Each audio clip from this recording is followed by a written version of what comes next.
할렐루야.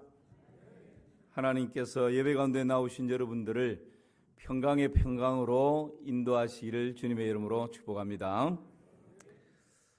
전쟁의 전술 중 배수진이라고 하는 전술이 있습니다.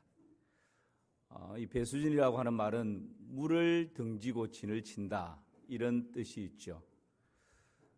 즉 다시 말하면 이 배수진은 테러를 끊고 죽기를 각오하고 싸우겠다는 각오, 결단, 이것이 배수진입니다. 유래는 중국의 한나라의 명장이었던 한신이 초나라와 전쟁을 하는데 이 아군의 사기가 땅에 떨어져 버렸습니다. 그래서 이 땅에 떨어진 이 사기를 어떻게 하면 다시 진작시킬 수 있을까라고 생각을 하다가 명장 한신이 이 군인들을 강을 등지게 하고 적군과 싸우도록 전술을 펼칩니다. 그랬더니 이 군인들이 뒤로 물러나면 물에 빠져 죽고 앞으로 진격을 해야만이 살 길이 열리니까 죽기 살기로 싸워서 초나라로 하여금 대성을 거두는, 거기서부터 배수진이라고 하는 전술이 등장을 했습니다.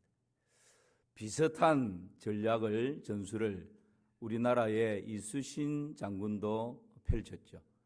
여러분, 이순신 장군이 펼친 전술이 뭡니까?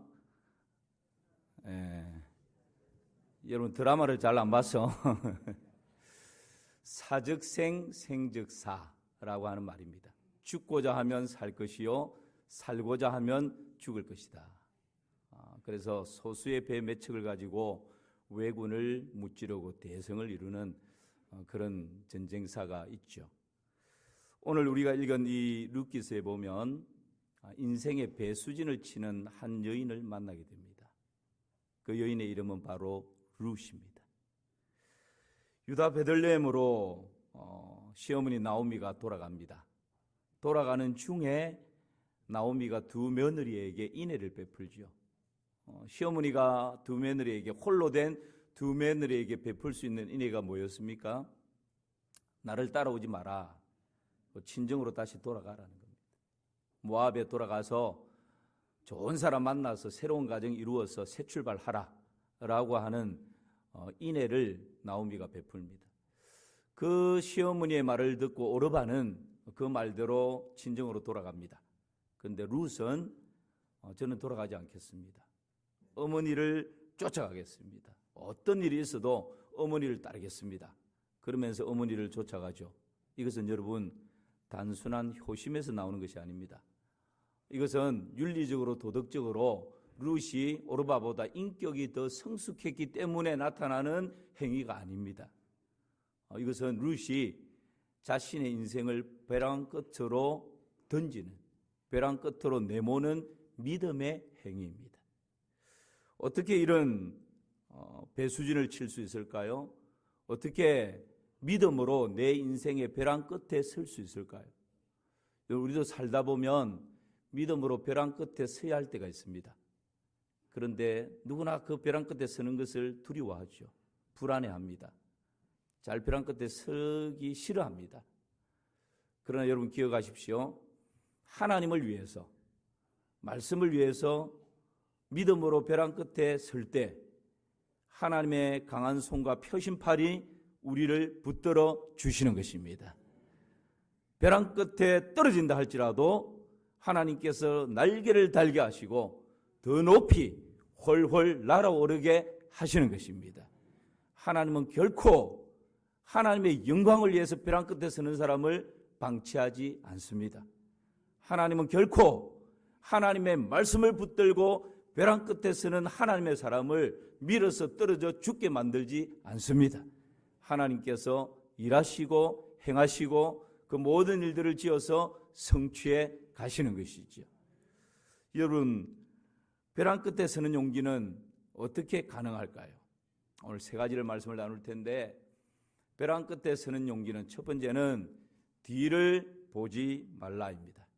뭐라고요? 뒤를 보지 마라. 어떤 의미인지 살펴봅시다. 15절 말씀. 시작. 나오미가 또 이르되 보라 내 동서는 그의 백성과 그의 신들에게로 돌아가나니 너도 너의 동서를 따라 돌아가라 하니. 가는 중에 두 며느리에게 나오미가 인애를 베푸는데 오르바는 시어머니 말을 듣고 돌아갑니다. 근데 룻은 돌아가지 않습니다. 시어머니를 계속 쫓겠다고 이야기를 합니다. 그러니까 나오미가 뭐라고 그럽니까? 너 동서처럼, 너 동서는 돌아갔지 않냐?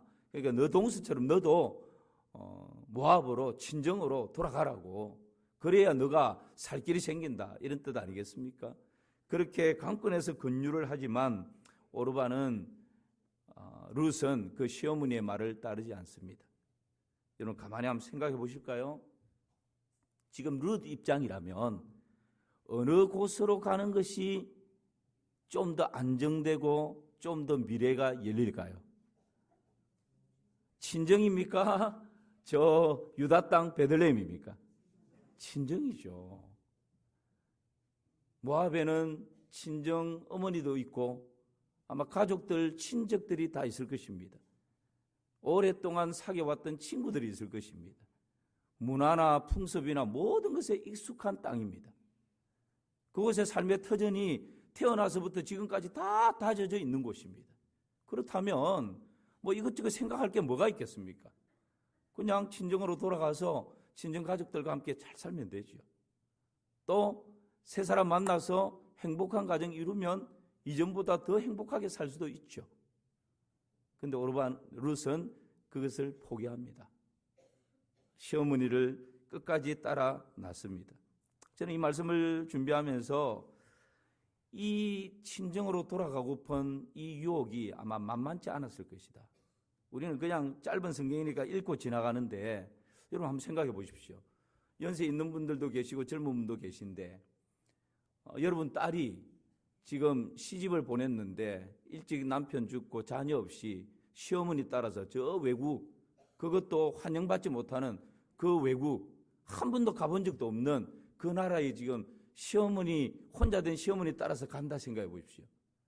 친정 엄마, 친정 아버지로서, 친척으로서 그래 잘 가라 박수 칠까요? 그렇지 않을 것입니다. 옷자락 붙들고 앉혀놓고 갔으면 안 될 이유 첫 번째, 두 번째, 세 번째 아마 10가지는 쫙 설명하면서 합리적으로 잘 선택해야 된다. 순간의 선택이 평생을 좌우한다 이러면서 얼마나 설득을 하겠어요.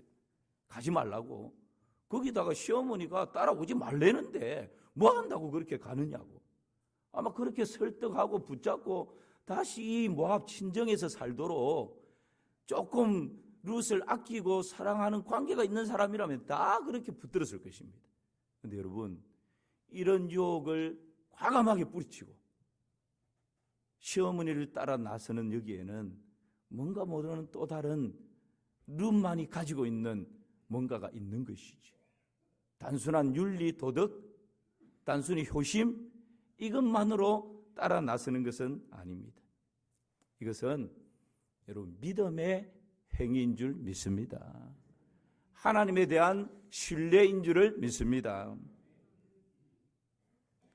뒤를 돌아보면 미련을 버리지 못하면 보장된 삶을 추구하게 되면 세상의 평안과 안락을 쫓아가게 되면 여러분 결코 벼랑 끝에 믿음으로 설 수가 없는 것입니다.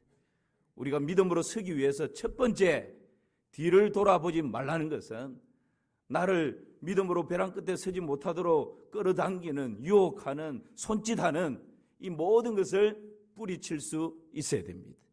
룻은 그 모든 유혹의 손짓을 과감하게 뿌리치고 믿음으로 그 인생을 벼랑 끝으로 서게 되는 것이죠. 그래서 우리 믿음의 부모님들은 요즘 찬양에는 이런 찬송이 없습니다. 이런 찬송을 즐겨 부르던 것을 익숙합니다. 주님 뜻대로 살기로 했네. 주님 뜻대로 살기로 했네. 주님 뜻대로 살기로 했네. 뒤돌아서지 않겠네. 이 세상 사람 날 몰라줘도 이 세상 사람 날 몰라줘도 뒤돌아서지 않겠네. 세상 등지고 십자가 보내. 세상 등지고 십자가 보내. 세상 등지고 십자가 보내. 뒤돌아서지 않겠네. 4절 같이요. 예수만 위해 살기로 했네. 예수만 위해 살기로 했네. 예수만 위해 살기로 했네. 뒤돌아서지 않겠네. 환난과 핍박이 있는 친정에서 머리가 잘려가면서 성경책이 찢겨가면서 성경책이 몇 번이나 불에 태워져 가면서 여러분 믿음 하나 붙들고 끊임없이 벼랑 끝에 섰던 귀한 믿음의 사람들 있지 않습니까? 그럴 때 눈물을 흘리면서 불렀던 찬송이 바로 이런 찬송 아니었습니까? 세상 등지고 십자가 보내, 세상 등지고 십자가 보내, 세상 등지고 십자가 보내, 뒤돌아서지 않겠네. 우리가 가는 이 길이 여러분 고속도로만은 아닙니다. 때로는 믿음 하나 붙들고 아무도 도와주지 않는 믿음의 벼랑 끝에 서야 될 때가 종종 있습니다.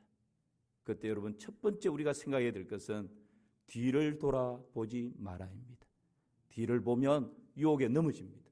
뒤를 보면 무서워서 더러워서 결코 벼랑 끝에 설 수가 없는 것이지. 이 시간 여러분을 축복합니다. 믿음으로 벼랑 끝에 서야 할 때 뒤에서 손짓하는 유혹을 과감하게 떨쳐버리시기를 주님의 이름으로 축원합니다.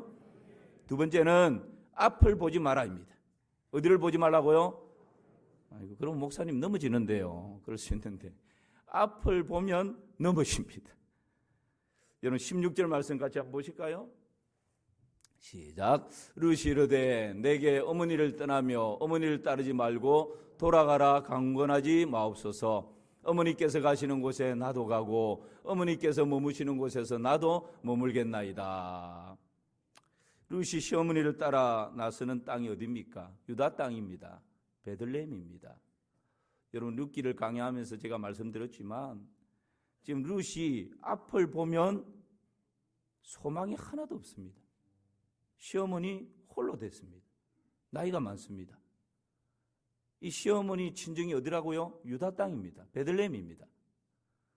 여러분 그 땅의 사람들은 모압 이방 여인을 사람 취급도 안 합니다. 시어머니 따라가봤자 사람 취급 못 받고 그 유다 사람들에게 멸시당하고 천대받고 손가락질 당할 거 뻔합니다. 왕따 됩니다. 그러면 시어머니한테 뭐 재산이라도 있습니까? 따라가면 농사지어서 먹고 살 수 있는 땅이 있습니까? 한 평도 없습니다. 그러면 뭐 잠을 편하게 잘 수 있는 집이라도 한 칸 있습니까? 전혀 없습니다. 이 가정은 모압으로 이주할 때 모든 것 다 정리해서 모압 땅으로 왔습니다. 아무것도 없어요. 내일에 보장된 것이 하나도 없습니다. 오히려 절망이고 캄캄한 어둠입니다. 만약에 룻이 머리가 좀 잘 돌아가서 내가 이 시어머니를 따라갔을 때 나에게 보장되는 것이 뭘까? 다 계산했다면 벼랑 끝에 설 수 없습니다. 만약에 이 시어머니 따라 유다 땅으로 갈 때 나의 미래가 어떻게 될까? 나의 내일이 어떻게 될까? 좀 계산하고 따지고 뭔가를 생각했다면 결코 시어머니 따라서 이 유다 땅을 거하는 벼랑 끝에 설 수가 없습니다.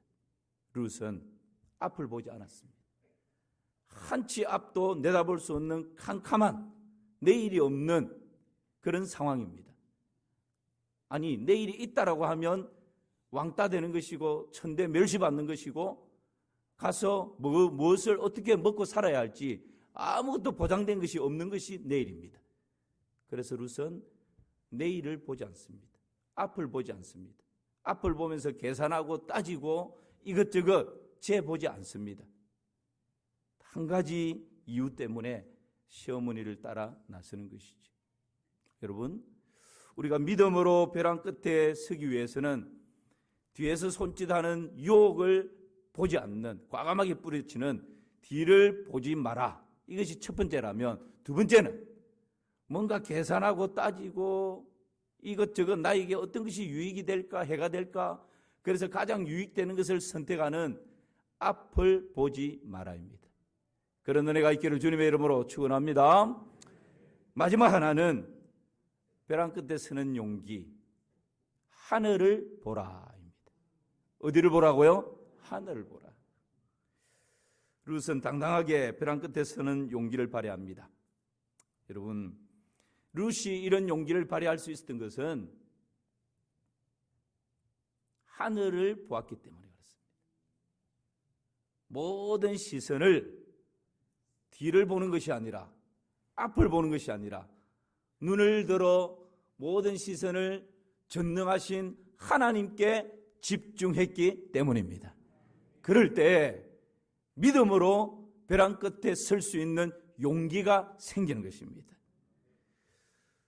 여러분, 지금 룻의 이 선택은 믿음의 행위였고 신앙의 선택이었습니다.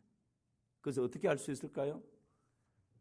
14절 말씀 같이 한번 보시겠습니다. 왜 그런지 몇 구절을 통해서 함께 나누려고 합니다. 14절 시작. 그들이 소리를 높여 다시 울더니 오르바는 그의 시어머니에게 입맞추되 룻은 그를 부조찼더라. 여러분, 지금 나오미의 말을 듣고 오르바는 그의 시어머니에게 입맞추고 친정으로 돌아갔는데 룻은 나오미를 어떻게 했다고요? 부조찼다. 제가 이 부조는다는 말의 의미가 어떤 건지 잠깐 말씀을 드린 바가 있습니다. 오늘 조금 더 깊이 있게 말씀드리자면 이 부조찼다라는 말은 히브리어 다바크라는 말, 다바크. 이 다바크가 창세기에서는 이 구절에서 쓰입니다. 창세기 시작. 이러므로 남자가 부모를 떠나 그의 아내와 합하여 둘이 한 몸을 이룰지로다. 하나님이 짝지어 주신 것을 사람이 나누지 못한다 그랬죠. 그러니까 인위적으로 나눌 수 없다 그 말입니다. 그렇게 사용될 때 그의 아내와 합하여 한 몸이 되었다라고 할 때 이 합하여 이 말이 부조찼다, 다바크라는 의미와 같은 뜻입니다. 그러니까 여러분, 다바크라고 하는 말은 남자가 그의 아내와 합하여 한 몸이 된다라고 할 때 그렇게 한 몸이 되면 다른 어떤 것으로 뗄 수가 없죠. 부조찼다라는 이 말도 똑같습니다. 악교로 붙이다, 딱 달라붙이다. 풀을 가지고 이렇게 해도 잘 안 떨어지죠. 그런데 여러분, 악교를 가지고 두 물체를 딱 달라붙여 놓으면 어떤 도구를 사용하지 않고서는 이 물체를 떼낼 수가 없습니다. 이것이 다바크라고 하는 거죠. 그런데 이 다바크라고 하는 이 말이 외형적인 것만을 말하는 것이 아닙니다. 이 다바크라고 하는 이 말은 내적인 것도 포함이 됩니다. 어머니를 내가 죽었으면 죽었지 따라갈 겁니다. 이 물체가 딱 달라붙어 가지고 뭔가 톱이나 칼이나 이것을 쓰지 않으면 떨어지지 않는 것처럼 이 외형적으로 딱 달라붙는 이것만을 다바크라고 하는 것이 아니라 그 사람의 생각, 마음, 사상, 신념, 종교, 신앙, 이것까지 내가 딱 하나가 돼서 결코 떨어질 수 없습니다. 이것이 다바크입니다.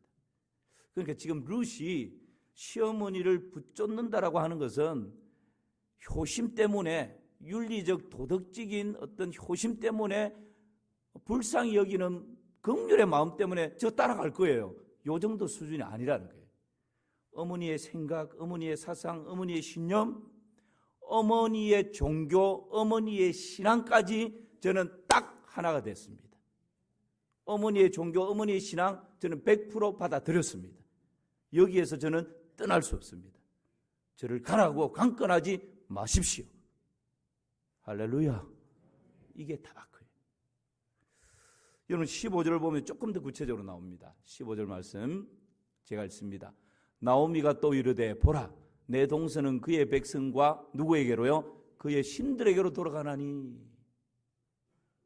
하도 지금 룻이 딱 달라붙어 가지고 다바크하니까 지금 이 나오미가 그 룻을 막 설득하는 겁니다. 이 봐라, 너 동서는, 같이 따라온 동서는 같지 않냐? 새 출발하려고 현명한 판단, 합리적인 판단, 선택, 탁월한 선택했지 않냐? 너도 너 동서 따라가라고. 그렇게 하면서 나오미가 뭐라 말합니까? 내 동서는 그의 백성과 누구에게로? 그의 신들에게로. 단순히 친정에 갔다 이러지 않습니다. 친정 식구들에게 그 나라의 백성들에게 돌아갔다 이렇게 말하지 않습니다. 그의 백성과 그의 누구에게로요? 신들에게로. 여러분, 고대에 부족에서 부족으로 이사를 한다? 한 나라에서 한 나라로 이주를 한다는 것은 그냥 위치 이동, 지리적인 이동 이상의 개념이 있습니다. 그것은 그 나라의 문화, 그 나라의 풍습, 그 나라의 종교를 내가 그대로 받아들이겠다. 내가 이 부족의 문화와 풍습과 종교를 가지고 있었지만 이거 다 포기하겠다. 그리고 그 부족에 가면, 그 나라에 가면 내가 그 나라의 모든 것을 받아들이고 따르겠다 라고 하는 것이 이주하는 것입니다.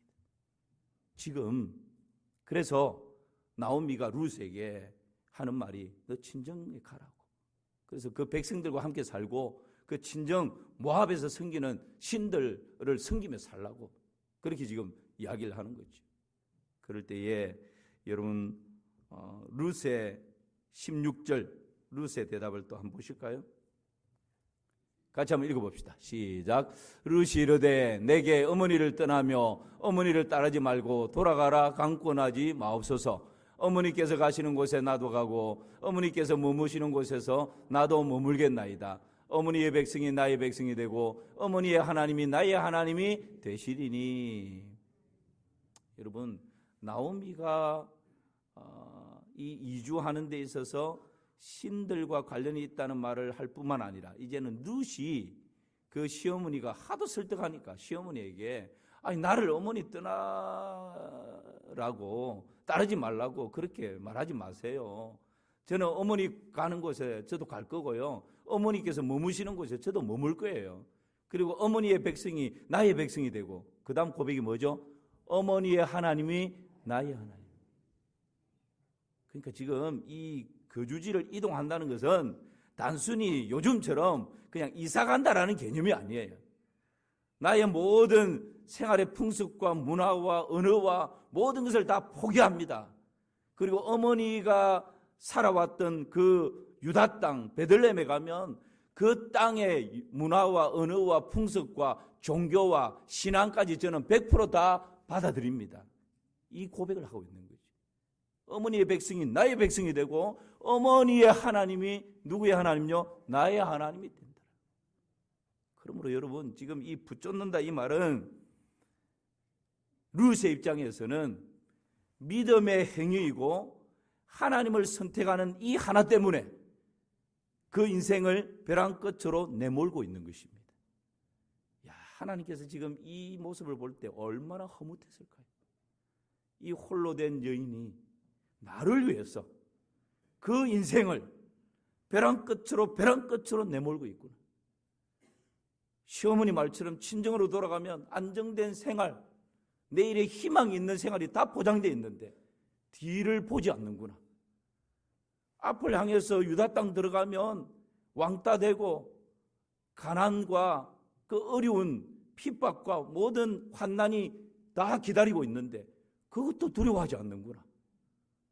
오직 유일하신 하나님만 붙들고 그 인생이 지금 벼랑 끝에 서구나. 여러분 이 여인을 보면서 하나님 마음이 얼마나 흐뭇했을까요? 우리 하나님은 이런 한 여인을 주목하시는 줄 믿습니다. 세상과 더불어서 대때로 되는 지조 없는 신념 없는 믿음 없는 그런 행위가 아니라 정말 하나님을 위해서 내 인생을 벼랑 끝으로 내던질 때 하나님께서 책임져 주시는 것입니다. 여러분 룻이 어떻게 됩니까? 그야말로 벼랑 끝 배수진을 딱 치고 오직 눈을 들어 하나님만 바라보고 그 인생을 벼랑 끝에 세웠는데 하나님께서는 유다 베들레헴에 들어가니까 보아스라고 하는 한 사람을 딱 준비해 두시고 생각지도 못했던 복된 믿음의 가정을 이루게 해 주시는 것이지. 그 가정에서 후손 중에 다윗 왕이 태어나게 하시고 다윗의 혈통을 통해서 메시아 예수 그리스도께서 태어나는, 그래서 나중에 마태복음 예수님의 족보를 쭉 이야기하는데 모압 여인이었고 이방 여인이었던 룻이라고 하는 이름이 메시아의 족보에 영광스럽게 등장하게 되는 것입니다. 여러분, 하나님을 위해서, 하나님의 영광을 위해서, 그의 이름을 위해서 내 인생을 벼랑 끝에 설 때에 하나님께서는 그 인생을 강한 손과 표심팔로 꽉 붙들어 주시는 것입니다. 비록 내가 그 벼랑 끝에서 떨어진다 할지라도 하나님께서는 날개를 달아서 더 높이 훨훨 날아오르게 하시는 것입니다. 이것이 여러분 우리가 믿고 신뢰하는 하나님의 하나님 되심인 거죠. 17절 말씀 같이 한번 보실까요? 17절입니다. 시작. 여호와 어머니께서 죽으시는 곳에서 나도 죽어 거기 묻힐 것이라. 만일 내가 죽는 일 외에 어머니를 떠나면 여호와께서 내게 벌을 내리시고 더 내리시기를 원하나이다 하는지라. 여러분 여기서 또 한번 보십시오. 이 룻이 여호와만을 유일한 하나님으로 고백을 하고 있습니다. 어머니께서 죽으시는 곳에 나도 죽어 거기 묻힐 것이라. 만일 내가 죽는 일 외에 어머니를 떠나면 누가 벌을 내리신다고요? 여호와. 이때 당시 고대의 신들을 말할 때는 엘로힘이라 하면 신을 말하는데 여러 신들 중에 그냥 한 신, 그렇게 말할 때 엘로힘을 씁니다. 그런데 여호와, 야훼라는 말인데 이 여호와라는 고백은 언약 공동체인 이스라엘 백성들만이 여호와를 유일한 하나님으로 고백할 때 야훼, 여호와를 고백하는 겁니다. 그런데 지금 보세요, 여러분. 룻이 엘로힘이라고 말하지 않습니다. 내가 어머니 떠나면 엘로힘, 그 신이 여러 신들 중에 한 신이 내게 벌을 내릴 것입니다. 이렇게 말하지 않고 여호와, 야훼, 이스라엘의 언약 공동체가 여호와를 유일한 하나님으로 고백하는 그 하나님께서 내게 벌을 내리실 겁니다. 여러분 이 놀라운 믿음의 고백 아닙니까? 모압의 이방 여인의 입술에서 이런 고백이 지금 흘러나오고 있죠. 여리고 성의 라합이라고 하는 여인을 떠올리게 합니다. 여러분 이 고백으로 시어머니를 붙쫓아서 유다 땅으로 들어갈 때 하나님께서는 배수진을 치고 인생의 벼랑 끝에 서는 한 여인을 하나님의 은혜의 날개에 품어주시고 그 인생을 친정으로 돌아간 것보다 훨씬 더 복된 인생으로 바꾸어 주시는 것입니다. 그런 은혜가 여러분의 삶에도 알랄이 열매 맺을 수 있기를 주님의 이름으로 축복합니다. 한 시를 읽고 말씀 마무리합니다. 이런 시가 있습니다. 청길 벼랑 끝 100m 전 하나님이 날 밀어내신다. 나를 긴장시키러 그러시나 10m 전 계속 밀어내신다. 이젠 곧 그만두시겠지. 1m 전 더 나아갈 데가 없는데 설마 더 미시진 않을 거야. 벼랑 끝 아니야. 하나님이 날 벼랑 아래로 떨어뜨릴 리가 없어. 내가 어떤 노력을 해왔는지 너무나도 잘 아실 테니까. 그러나 하나님은 벼랑 끝자락에 간신히 서 있는 나를 아래로 밀어내셨다. 그때야 알았다. 나에게 날개가 있다는 것을. 우리 하나님 그런 하나님이십니다. 오늘 말씀 마무리합니다. 벼랑 끝에 서는 용기 세 가지를 말씀드렸습니다. 어디를 보지 말라고요? 뒤를 돌아보지 마라. 유혹하는 뒤를 돌아보지 말아야 합니다. 두 번째는 어디를 보지 말라고요? 앞을 보지 마라. 계산하고 따지고 주산 놓으면 결코 벼랑 끝에 설 수가 없습니다. 오직 우리의 시선을 모아서 어디를 보라고요? 하늘을 보라입니다. 하나님께 집중할 때 우리는 믿음으로 벼랑 끝에 서는 용기를 가지게 될 것입니다. 그럴 때 우리의 미래는 하나님께서 책임져 주시는 것입니다. 하나님 그런 용기를 가지고 살아갈 수 있도록 은혜를 베풀어 주옵소서. 예수님의 이름으로 기도하옵나이다. 아멘.